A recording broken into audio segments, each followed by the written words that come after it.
question is, let's say at the highest levels of adaptation, we're adapted to the things that last the longest periods of time. Okay, those are the most permanent things. Now the question is, what are those most permanent things?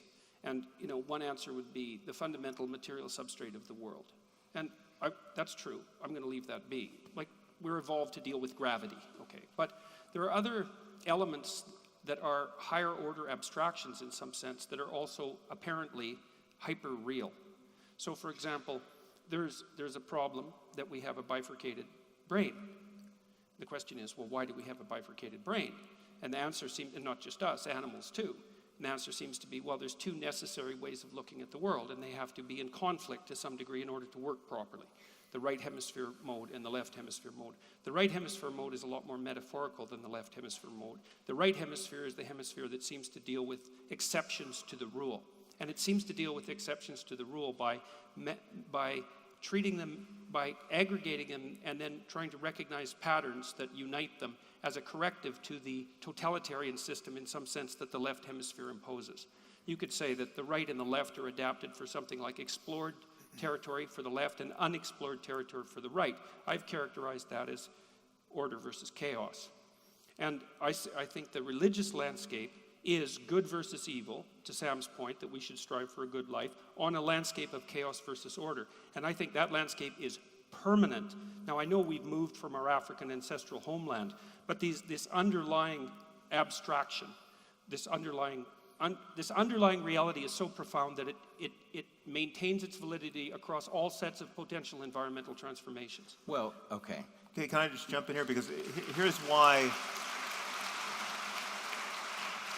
just to seize on one piece you put in play there, here's why good and evil can't be permanent in the usual sense, certainly not in the Christian or Judeo-Christian sense.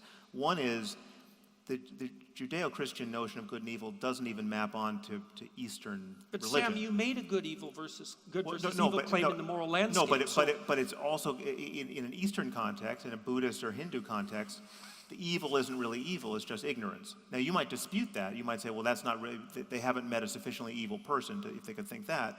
But the reality is that there are billions of people who have a different rubric under which they look at these things. Sam, you can't make that case. But let me add another piece here. Look, I mean, it seems to me, and again, correct me if I'm wrong, is that you made an absolute moral claim in the moral landscape, and that's what grounds your argument. Okay, the absolute moral claim. Let's just take this evil piece, because it'll be interesting if it's not totally on point.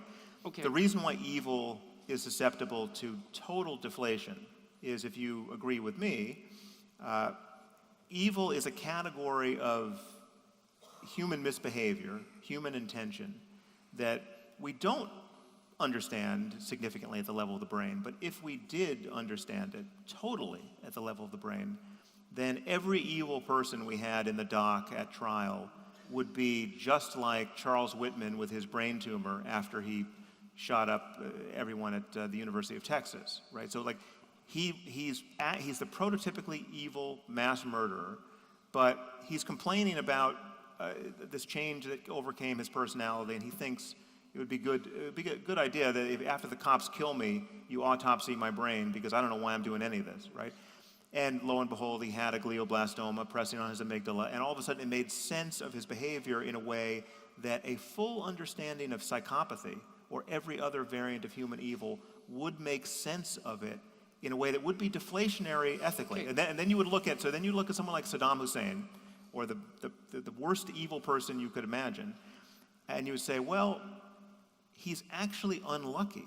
There but for the grace of biology go I. Because if I had that brain, if I had those genes, if I had those influences that gave me those synapses, I would be just like him.